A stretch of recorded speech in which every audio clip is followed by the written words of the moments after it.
This is St. Anthony Potter Ratrad. I'm going to be starting a new series through the works of Bishop Hay, focusing on our last end, or the purpose for which we were created, for eternal life, for heaven, eternity with God.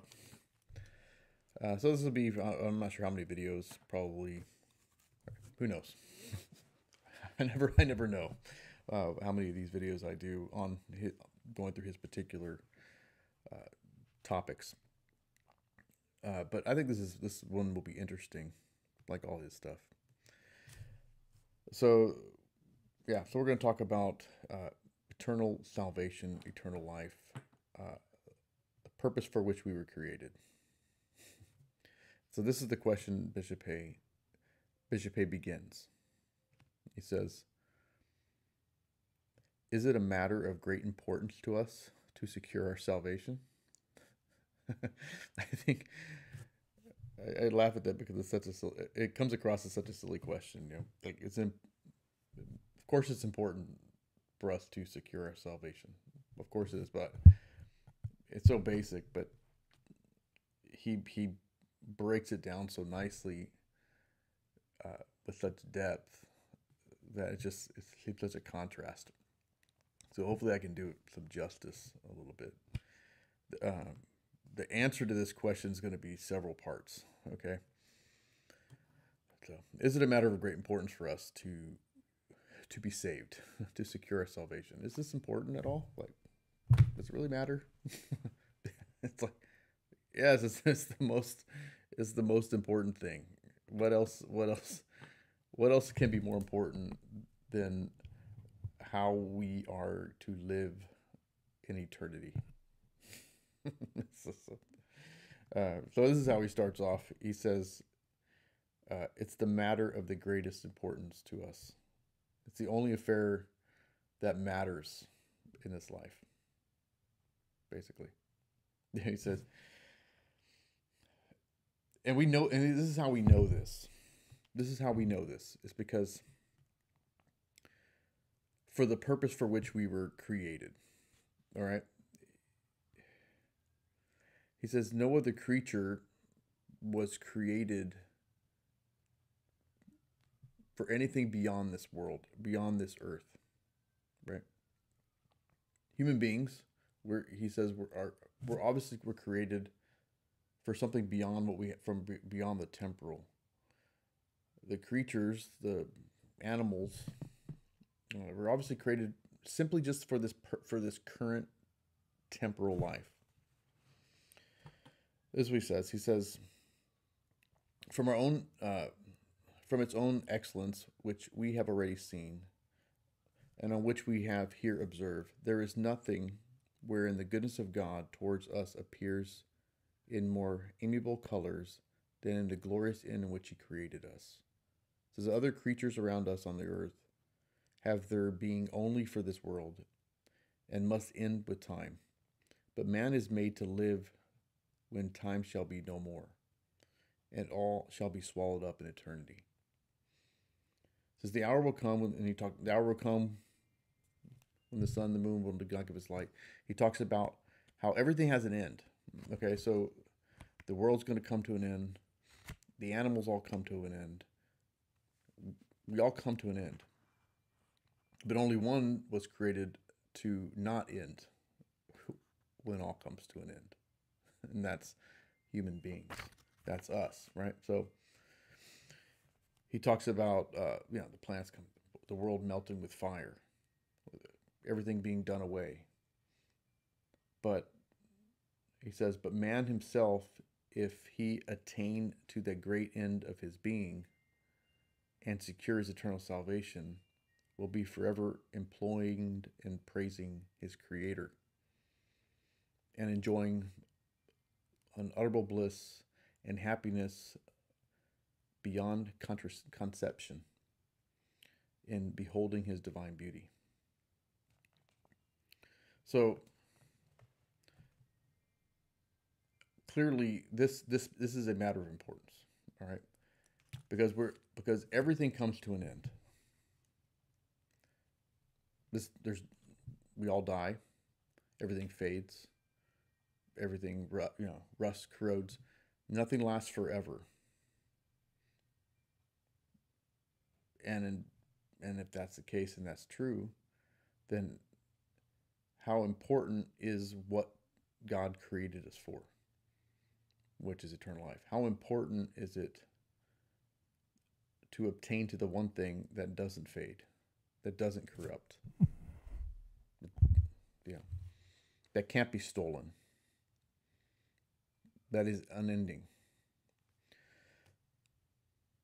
So that's just a quick point that he wants to make to us, to remind us, to jog in memory that, yeah, this is important. Okay, the purpose of salvation is important just for that fact that we all come to an end. So now we have to contemplate that. We have to think about the fact that that's going to happen. He looks at the creatures themselves. He says, and if that doesn't convince you that God created us for this end, for the fact that we can be for eternal salvation, and that's important. Look at the creatures around us. Look at all the the animals, that they get their pleasure and happiness, or whatever, if you want to call it that, in the temporal things of life. They can't think beyond the here and now and the temporary. They eat. When they're hungry, they eat. Whatever, thirsty, they drink. They do what they do out of instinct. The here and now. They don't have a concept of praising God. They don't have a concept of anything other than what's been instinctively put in them. Right? But that's not so. That's not so with us. Okay? With human beings, we think, we plan, we contemplate important things, we philosophical ideas, we want to think of the future, we're rational. Okay, so all these characteristics of human beings made in the image of God show that God created us to be with him. Okay, God created us to be with him, to worship him. And that's the purpose he put in us. Okay, that's why he created us. That's why he wants us to be with him. There's how Bishop Hay says it. It says, the happiness of which other creatures are capable in this life consists only in the gratification of their senses, in the pleasure of eating, drinking, sleeping, and the like. They cannot contemplate the works of God, nor perceive the divine perfections which shine forth in them. Okay. They cannot adore the hand that made them, nor enjoy the sublime happiness of loving and conversing with him. But man, even in this life, is capable of knowing and loving his Creator, and knows that if he be faithful in his service here, he will enjoy his blissful company for eternity hereafter.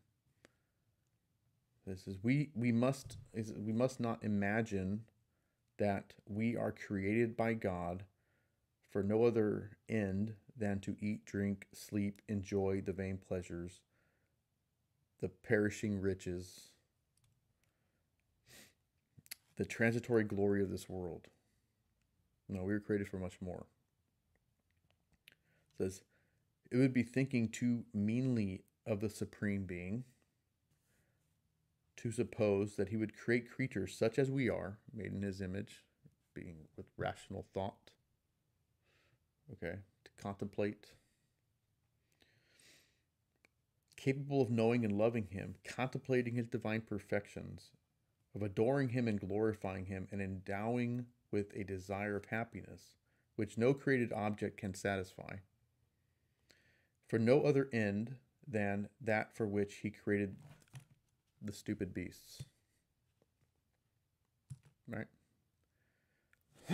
Think about that. So clearly there's a difference. Right? It says, no, that is not the end for which we were created. right? That was not the end for which we were created. That's why the importance of our last end, eternal life, if we obtain that, is the most important, because that's why he created us. The creatures doing their temporal things and satisfying, living in the moment in their instinct, is why God created them. So they're fulfilling their purpose. If we don't obtain eternal life, then we don't fulfill our purpose. We don't fulfill our end. We don't fulfill the purpose for which God created us. And then we have no purpose. It's purposeless. It says, no, that is not the end for which we were created, but it is to know God, to love and serve him whilst we are in this world. So he calls it this school of probation. I like that. This world, this time, is a school of probation. That by doing, we may come at last to enjoy him in his kingdom, he says. The school of probation. This is why we're here. This is what we're created for. We're created to gain eternal life, and we're also created to achieve that end. Okay, through this time on earth. He said, "What could be more important? What of such consequence as to secure ourselves as happiness? It could be more important. Nothing. This is why we're here." So the simple answer to Bishop Hayes' question is it a matter of great importance? It certainly is. One, because this is the purpose for which God created us. This is the end for which he made us. We're going to get into the other reasons. He lists about 5 or 6. So I just wanted to start off with this one here.